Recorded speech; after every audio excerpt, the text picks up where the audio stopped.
type of news. New insights, new styles, and new topics every day. We are News Generation. Making news just for you. It's October 25th here in Seoul. I'm Shin-Yeun, and you're watching News Generation, where we discuss the latest issues concerning our generation. Joining me in the studio is Choi Ji-hee. Good morning. Good morning. And Brooke Claire's Prince. Hi, nice to see you again. Nice to have you again. Now, both are here to speak on behalf of people in their 20s and 30s and share their own insights. As usual, let's start with our news feed, which covers different hashtags and news items that have been trending on social media over the past 24 hours. Now, you may have seen him in the movie Parasite. Now, he's hitting headlines in Korea over suspicions of drug use. Incheon Police Agency on Monday said they booked actor Lee Sung-kyun for violating the Narcotic Control Act. As of now, the Korean actor is under suspicion of using 2 or more types of drugs, including marijuana, since the beginning of this year. And 4 North Korean defectors have reportedly arrived in Sokcho City in Gangwon-do Province on Tuesday. A fishing boat spotted these 4 aboard a small wooden boat. Though we're yet to identify who these 4 exactly are, they're the first group of defectors who've crossed into the northern limit line since May. At the time, 2 North Korean families crossed over, and experts believe they've come because the North is reportedly suffering from a severe famine and rising food prices. And officials in Korea are trying to expedite the passing of the Korean version of the so-called Jessica Law. The Justice Ministry said that from this Thursday, they will try to enact a law prohibiting sex offenders with high risk of recidivism from living near children or allowing them to only live in designated facilities after they're released from prison. The high-risk sex offenders that officials are referring to are those that have been sentenced to more than 10 years of sexual crimes or those who've committed crimes against children under the age of 13. As of last year, 325 people in Korea were classed as high-risk sex offenders. Now, the Jessica Law originates from the U.S. It was named after a young Florida girl who was kidnapped, raped, and murdered in February of 2005. Now, since then, this law limits sex offenders in Florida from living within 2,000 feet of any school or park. And if we are to see a Korean version of the Jessica Law be passed anytime soon, we will also see notorious high-risk sex offenders who've already been released from prison to be relocated to government-controlled residencies. So I'd like to ask us, our panelists here in the studio, where do you two stand on this issue? Well, I remember hearing about that case, and it was quite a horrific incident that happened. So I do think the law was an appropriate response to that.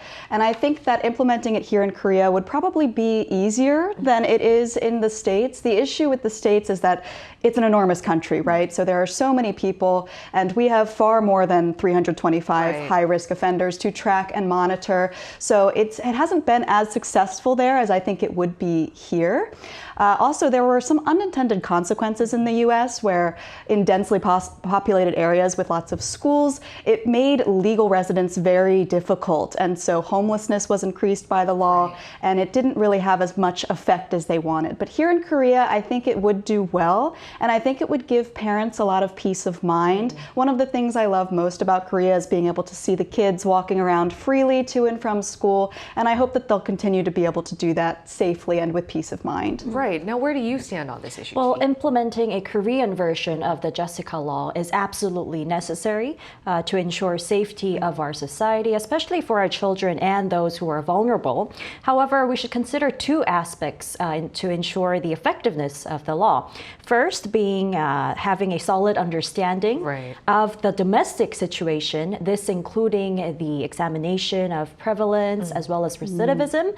And secondly, instead of solely focusing on punitive measures, I feel like there should be a parallel emphasis on the preventive measures as well. Sure. This including awareness campaigns, better sex education perhaps in schools, and resources for survivors. Yeah, those are great ideas. Yeah, so discussions will take part from this Thursday, so we'll have to see where the results will take us. But until then, that was our news feed for this Wednesday. Now, going into our main discussion topic of the day. Today is Dokdo Day, and Dokdo is an integral part of our territory historically and geographically. And my AI voice secretary is back in the office to help me with the task of introducing the topic of the day. So take a listen to what my AI voice has to say about this island.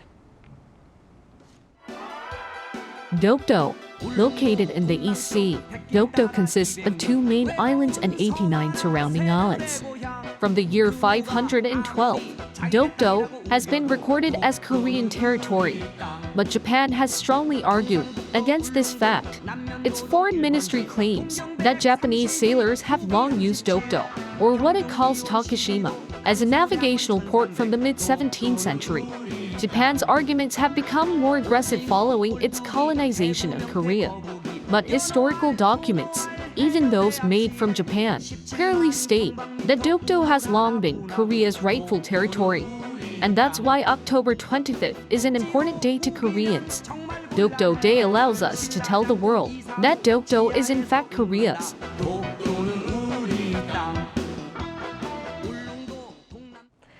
As you could hear from the background music, that was the song 독도는우리땅, translated to English, Dokdo is Korea's. Do you guys know that song? Oh, yeah, we were all kind of dancing while it was playing. Exactly. I think we all learned it since like a very young age. It's like a national song, and that's what today's about. Today is Dokdo Day, so let's first dive into what this day is actually about. Sure. So Dokdo Day was established to commemorate the Imperial Decree number 41, to express the will to defend Dokdo and to declare that Dokdo is the territory of the Republic of Korea. Now, the reason behind creating Dokdo Day is that Japan continues to claim Dokdo as its own, despite the fact that it's a territory of our country. However, under international law, South Korea effectively controls it, and it is a historically and geographically distinct territory of the country that has appeared in ancient historical records as well. Now, the map on the screen shows the exact location of Dokdo. To the right of Korea is the East Sea, or Donghae we call it, and beyond Ulleungdo Island, as you see on the map, lies Dokdo Island. So to complete the map of the Korean peninsula, don't forget to draw not only Jeju Island located south, but also Dokdo Island on the far east. I think that's a great point you mentioned, Chihi. I think the number one thing to understand is where the location of Dokdo is, and for us to better understand the geographic location and draw it on a map. Now, Brooke, you've lived in Korea for 7 years now. That's right. And during your stay, did you hear about Dokdo, or did you even know about this island before coming in? How'd you find out about it? I actually had not heard of Dokdo before I moved to Korea. I found out while I was teaching English here in 2016, 7 years ago, like you mentioned. One of my students actually did a presentation all about Dokdo, and she did a fantastic job informing us about the history, and she also included some beautiful pictures of the island. So I remember thinking, wow, I really want to go here at some point. But when I looked into it more, I found out that it's not exactly the easiest place to get to. It was designated as a natural monument in 1982, so it's only been since 2005 that tourists were actually even able to visit the island. You can get there. You can take a passenger ship from Ulleungdo to Dokdo. It takes about 1 to 2 hours, but it is very weather dependent. So there's only about a small window of 50 to 60 days per year that you can visit the island. So because of that, I have yet to go, but it is definitely on my bucket list. What about you two? Have you been there before? I was just gonna say, I've heard about going to Dokdo. I heard it's a really vigorous and arduous process. Right. But I always wanted to go. Me too. But we couldn't go because of the weather or also the time. That's right. As you mentioned, it's not a really easy process for you to go from Seoul to a different port to Ulleungdo all the way to Dokdo. But as a matter of fact, it is on my bucket list because it does pose a very significant importance to me. And I think you can agree because Dokdo has such an importance to Koreans, right? Exactly. So despite Korea being under Japanese occupation in the past, we Koreans, the nation, has always had a strong sense of sovereignty and protecting our sovereignty, really. And Dokdo, being a natural monument, like Brooke said, is a place that our citizens believe is a must-visit site, at least once in our lifetime, because of its breathtaking natural beauty, as you see in our VCR. However, the islet doesn't have a favorable environment for people to live in because the terrain is very steep with little flat land and a shortage of drinking water even. However, nevertheless, as of 2019, the island is said to have around 60 inhabitants, with only 14 of them, though, being actual residents and the rest being honorary ones. Now, when we say honorary residents, there are people who do not actually live there but are documented as residents since 2010 in a promotional campaign for the island. I see. And Brooke, you know, this is a very important day for us because to us Koreans, we we are aware of the territorial disputes surrounding it, but it is a fact, as we heard from the song 독도는우리땅, Yes. it is seriously our land. Right. So I think, given the fact that you've lived so long in Korea and you heard about Dokdo from your students, you understand that it does pose quite a big of a significant and historical meaning to us, right? I do. So I heard about it a lot from my students, and over the years I've talked to many of my Korean friends and colleagues about the island. So what I've gathered is that it's extremely near and dear to Korean people's hearts. I think they have a sense of pride about the island as it being their land.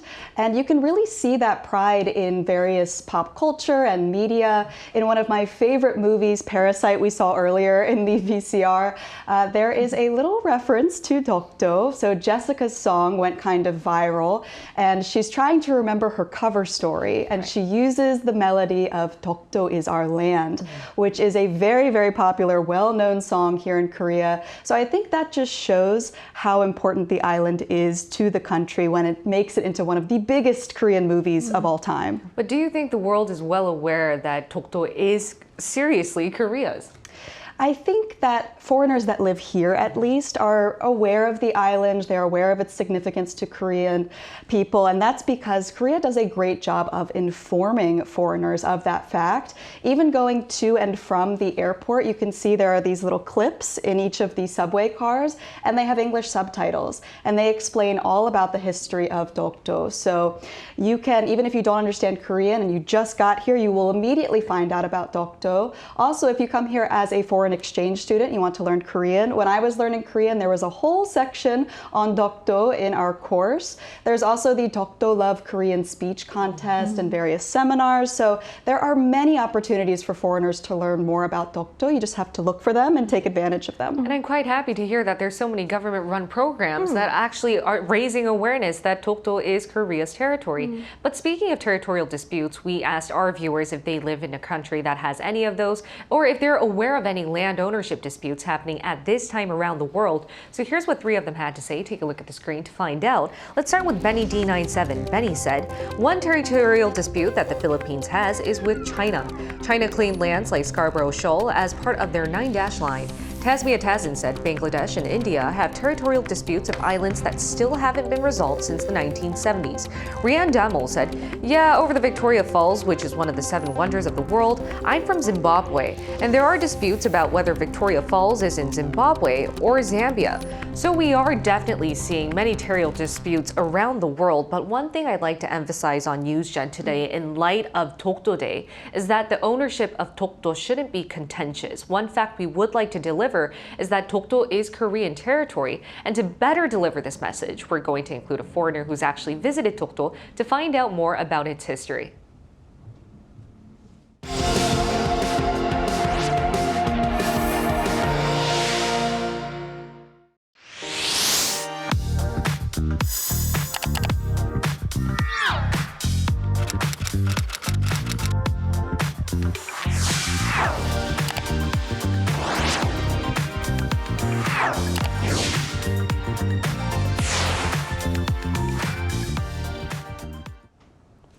Let's now talk to Bart Van Genuten, a content creator who's basically been everywhere around Korea, even North Korea, so including Dokdo as well. Welcome, Bart. Hi, thanks for having me again. All right, thanks for having you again. Now, Bart, tell us about your experience visiting Dokdo this time around, and when and why did you decide to go? I mean, Brooke mentioned it earlier. It's quite difficult to actually go there, right? And I agree. Well, why? Because every single Korean told me that you should at least visit Dokdo once in a lifetime. So I did, and I made a video for my YouTube channel. So it was a win-win situation. And it was extremely difficult to get there. First, you have to go all the way to the East Coast to jump on the ferry. The ferry takes around 3 to 4 hours to get to Ulleungdo, the first island you have to visit. And the waves were so slow and big that everyone was puking along the way, including me. So that was the first painful experience. Then we arrived, and we arrived too late, so we couldn't get the ferry immediately to Dokdo on the same day. So we had to sleep over one night, and then the next day the weather conditions were bad again. So we couldn't take the ferry the second day, so we had to stay one more night. And then eventually we could take the ferry to Dokdo Island. And it was a fantastic experience. I mean, that's quite surprising to hear because given the fact that you had such an arduous process there going there, like It was worth it. Right. waiting for days and It the was worth it. puking, but it was still worth it. Well, Bart, Yeah, it definitely was. you say it was amazing, but what really was your favorite part of Dokdo? I loved how the policemen were welcoming everyone. And I also love the way they said goodbye to everyone. So when you arrive, they're all sending information. It looks quite formal and serious. And then you get, I think, almost 1 hour to walk around on a small platform, taking photos, wave your Korean flag, talk to police officers, and then you leave the island again. And then they are not information anymore. They just walk around and they start waving at you like that. And everyone felt a little bit emotional and sad to leave those men behind. But overall, it was also a little bit, in a funny way, anticlimax because, like Brooke said earlier, that when you arrive to Korea, it's like in your face. They immediately tell you about Dokdo, and always when you look at a Korean map, they mark Dokdo with a really big dot. But then you arrive and you realize that the rocks are actually quite small. You're in the middle of nowhere on a small rock. Beautiful, yes, but small. There was a funny anticlimax. Wow, Bart, thank you so much for sharing all of your experiences. I do have one last question for you. Are you aware of the territorial dispute claims made by the Japanese government, and what do you think about that? Yes, I am aware. I know the Japanese call it Takeshima. I know internationally they are known as the Line Court Rocks, and in Korea, of course, as Dokdo. So depending on which name you use to search in Google, for example, you get like completely different information, and it is really annoying. For example, when you use the Line Court Rocks to find information about Dokdo, it will tell you that the Line Court Rocks are in the Japanese Sea. So that already gives wrong information, in my opinion. Right. So there's this big information war going on the internet, and it's just so annoying that Korea, even after all they have been through, they still have to deal with this territorial dispute. So I'm aware, and I hope that soon the dispute will be resolved and that we can say with all confidence that it's Korea's land. I know, and I completely agree with you, Bart. And you've been everywhere in Korea, basically. As I mentioned, we had you on an episode where you talked about North Korea even as well. So you've been in the Korean Peninsula everywhere. Would you recommend to our global viewers that once they do come to South Korea, they should visit Dokdo? Oh, yes, if they have enough time, because it might take a week to get there. And by the way, there was something else I noticed, if I have time to mention it. Yes, please do. So when you're on Ulleungdo, there are a lot of souvenirs.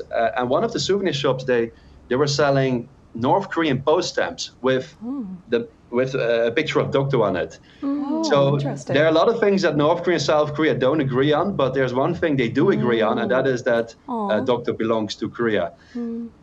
I completely agree, and I think that's a good message that will resonate with us throughout the whole episode. Thank you so much, Bart. It was a pleasure having you here again. Yeah, you're welcome. Thank you. Thank you. All right, and because today is Dokdo Day, let's end today's episode by looking for ways to better inform the world about Dokdo. I think Bart just said it really well. Dokdo is Korea's, whether it be South or North, it's just Korea's. But what do you guys think we need to do to better inform the world that it is? Well, there's so many different things that we can do to better inform the world that Dokdo is ours.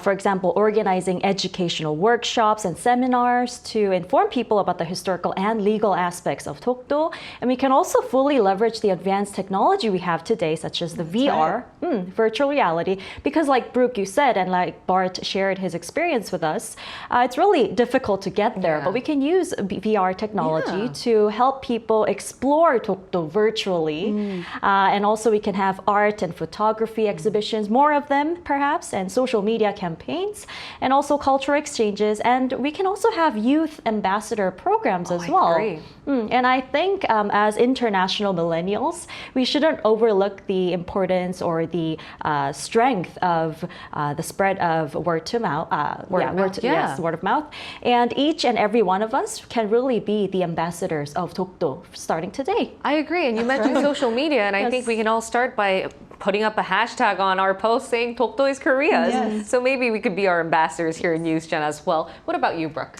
Well, I think broadcasts like these are really important in English and other languages so that you can reach more people, especially the foreign residents that are living in Korea. More and more foreigners are coming here. So I think it's very important to inform them about Dokdo so that they, like me, can go tell their friends and family in the States about what's going on. And through that, we can be, like you said, ambassadors for Korea, and we can help speak out against historical inaccuracies and make sure that the whole world knows that Dokdo is Korea's land. Especially as you and Jihi and Bart mentioned, we're living in a time where so much information is in flux in the internet. There's a lot of misinformation out there, and I think our global viewers can relate to the fact that in regards to historical and territorial disputes, there's so much misinformation, but I hope today's episode could give you guys a clearer idea of what Dokdo belongs to. It really does belong to Korea, and it does have a very important part in our hearts. Now, in the meantime, we'll be here every day from 9:30 to 10 a.m. Korea time, bringing you more topics young people are talking about.